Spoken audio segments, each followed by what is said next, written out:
Hi everyone, today we are going to look at Tower of Hanoi. Tower of Hanoi is basically something you would learn when you learn recursive, as this is a game which is fun.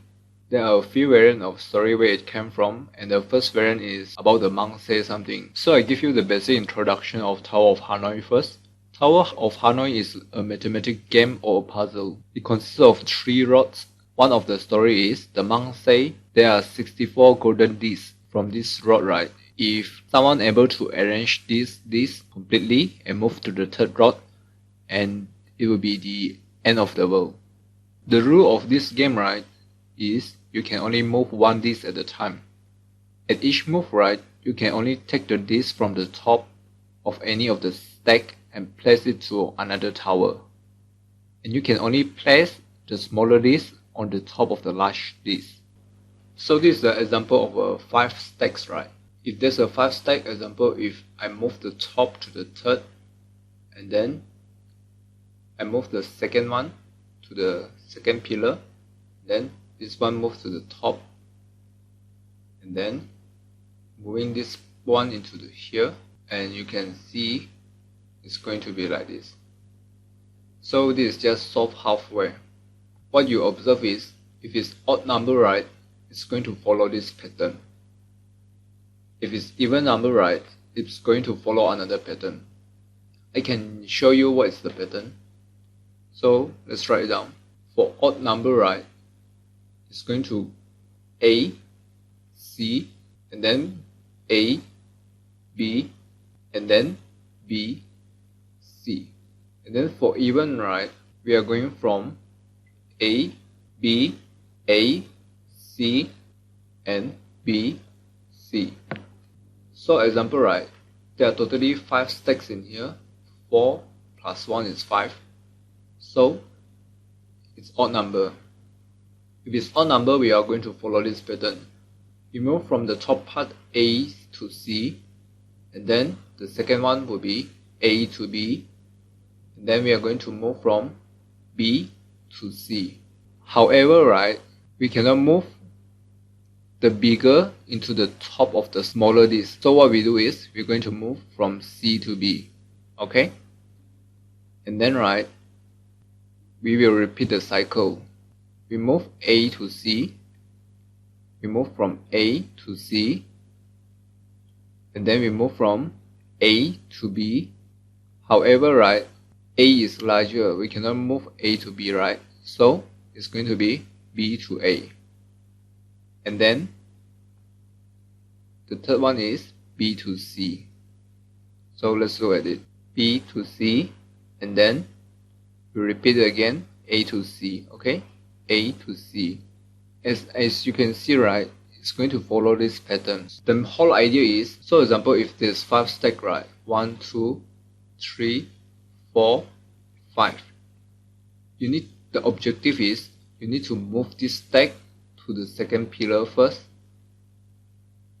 This example, this is pillar A, this is pillar B, and this is pillar C.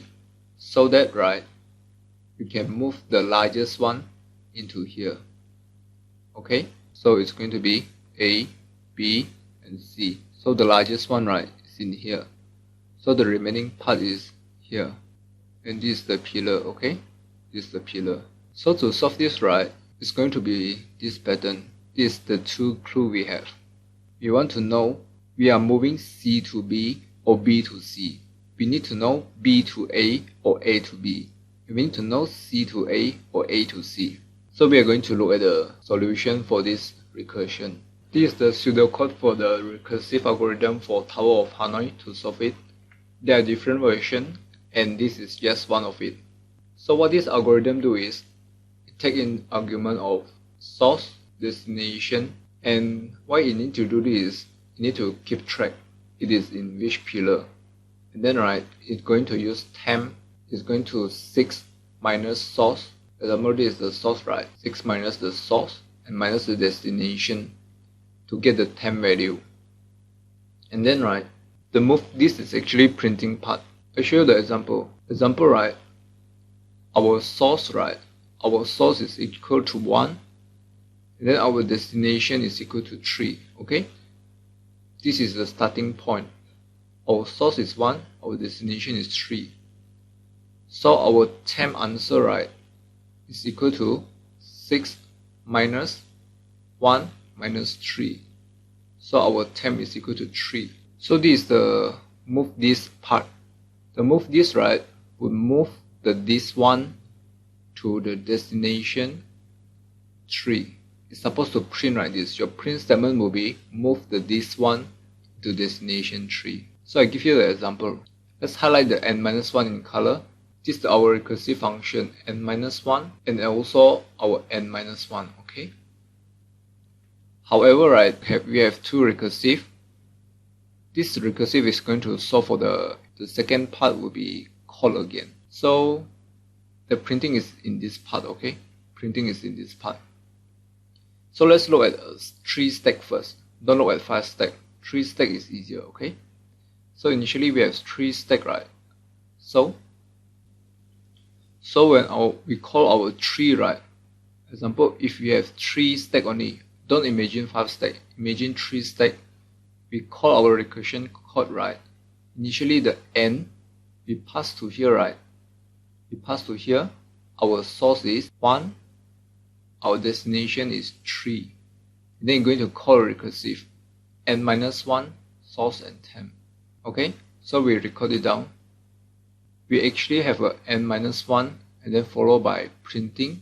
Printing is in here. Then we have another n-1. This n-1, right, is not going to print anything. This n-1 will be call another recursive. Okay, so when you call another n-1, right, it's not going to directly print this one first. What I do is it spin another process. It spin another recursive call. So when 3 minus 1, right, our n-1, our 3 minus 1 is equal to 2. So it spin another process. 2. In this 2, right, inside the 2, right, we have another n-1 and another n-1. So we write it down. n-1 dot dot dot. The dot dot dot is printing, followed by another n-1. The purple n-1 is not going to print anything, okay? Then it's another n-1 again, okay? So when it reach 1, right, in here what you do is, you're going to call the move this. You call the move this, right, you're going to ask you to move this one into the destination 3. So you can move this one into destination 3 in here. If n is equal to 1, we are just going to print it, okay? So we write it down, okay? This one is dot dot dot. We represent with dot dot dot. This is printing. So let's mark it, okay? This is our first printing.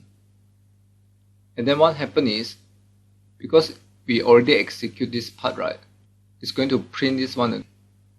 This is for the number 2, okay? This is number 2 printing. So we mark it. This number 2 printing. We forgot to track the source and destination. Let's track it. So example, our source, right? Our source initially is 1. So destination is 3. When our source is 1, destination is 3, right? We pass through this tower, right? It's going to be n-1. When we print, right, we print and move this, right, we are printing the n.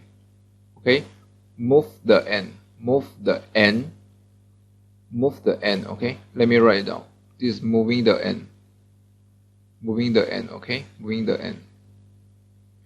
Move n, move n from source to the destination. Okay, move n from the source to destination. So initially our source is 1, our destination is 3. This is our n. So second part, right, our n is equal to 2.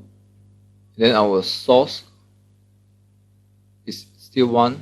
Our destination is equal to 6 minus source minus destination. So 6 minus 1 minus 3. So the answer is 2. Our destination is 2. So let's count for this part. So our source, right, our source initially is our n, this is our n. Our source initially is 1. and then our destination is here, okay? 6 minus 2 minus 1. So the answer is 3. Our destination is 3. So initially, right, for this part, right, what it print is move our end from 1 from our source to 3, okay? Our end is 1, okay? Move from 1 to 3, okay? So this will be the answer. In the second part, right, we are going to move 2, okay? Move 2. In this printing, right, it's going to be move 2. So our 2, our second stack would move to this part from our source to destination, okay? So it's going to execute the purple part. What is the purple part? The purple part is another n minus 1. So we're going to draw another line again. This is the purple part, okay? Purple part. Our purple part is actually 1 also, because after n minus 1, right? N minus 1, this is the n. N minus 1 is 1. So it's going to directly print and move this, okay? Print and move this. So what is the move this? When we print and move this, right, we are going to use n minus 1. Our n is 2, right? So our n minus 1 is also 1. How about our, when we call this, right, when we call the purple part, right, our temp would be our source. So now our source is equal to 6 minus 1 minus 2. Our source is equal to 3. And then, right, the destination is equal to our destination. What is our destination? Our destination is 2, okay? So our destination is equal to 2. So like this, right, we are going to move from our n, move 1 from 3 to 2, from 3 to 2. So it becomes like this. This is the second part of the recursion. After you solve this, right, it's going to move back to this 3, n minus 1, right? This purple part finish. When it finish execute, right, it's going to this part. So in this part, right, after you execute the orange one, you're going to execute the print one, no? It's going to execute the print one, which is moving the n, moving the third one from source 1 to destination 3. So you're going to move the third one into our destination 3. After you move it, right, after you print it, then you are going to execute the purple one. When you execute the purple one, right, let's open another branch again. It's going to spin a process again. So this is 2, okay? This is 2. So inside the 2, right, what is our source? Our source is, so what is our source? Our source is our temp. Our source is our temp, so 6 minus 3 is equal to 3, minus 1 is equal to 2. So our source now is 2. So what is our destination? Our destination is same as the destination. Our destination is equal to destination, so it's third one, okay? If it's third one, right, then this 2 will have its own n minus 1 and also its own n minus 1 also. So we write it down. So we have its own n minus 1, then the printing part, and then n minus 1. Let me circle the left branch, okay? We circle the left branch so it's easier to see. When we are spinning from this process into this process, right, what it do is, it's going to execute this one first. It's going to call n minus 1 again. So when you call n minus 1, right, let me mark it first. After we execute this one, right, the third one, so what you do is, you go back to this process, right? So it's entering this process.